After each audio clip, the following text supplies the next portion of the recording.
ART1 was established due to the need that we recognize within the community. We knew that we needed to address mental and behavioral health in a larger scale. ART1, or Alternate Response Team 1, is a co-response model, and it is a team that is staffed with two individuals, a firefighter paramedic who is trained in crisis intervention, and a COPS clinician from Family and Children's Services. And so the COPS clinician is a licensed professional counselor, and the TFD paramedic is someone who has got extra training in mental health and de-escalation techniques. And this unit responds to mental or behavioral health crisis calls throughout the city of Tulsa.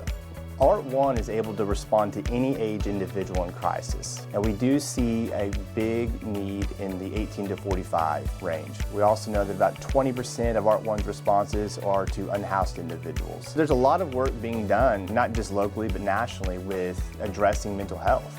We were out ahead of the game in regards to a lot of the other cities in America in trying to address our needs within our community. How can we better serve it? What we found was, early on, we were seeing some of these people call 911 who just needed this assistance. And so these programs were invented very early on to meet that need. And it's proven to be so valuable when we look at the resource that ART1 provides to the community, with the ability to have a paramedic who can provide a medical evaluation of someone who's in crisis to rule out any physical health needs, along with that clinician to address the psychological needs of that individual who's in crisis. Another big thing that ART1 does is they've responded to what we call high utilizers, or people who are calling 911 a lot looking for help. So ART1 can also respond to those individuals and start social services. So we're very big on addressing social determinants, which is education, employment, healthcare, social and community context. We want to address those items to improve somebody's life situation.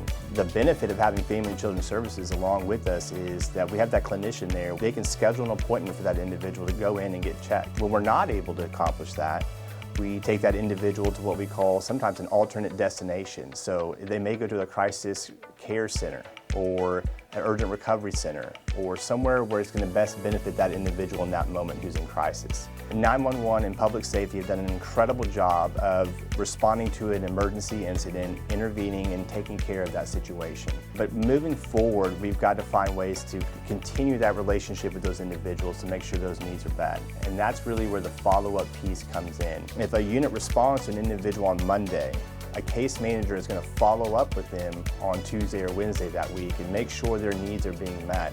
And this is so important when you're talking about providing a continuum of care, meaning a care that just doesn't stop on that response, but it follows with that individual, stays with them. We can connect people very quickly to those resources, and we have that institutional knowledge to know what's the best resource for that person.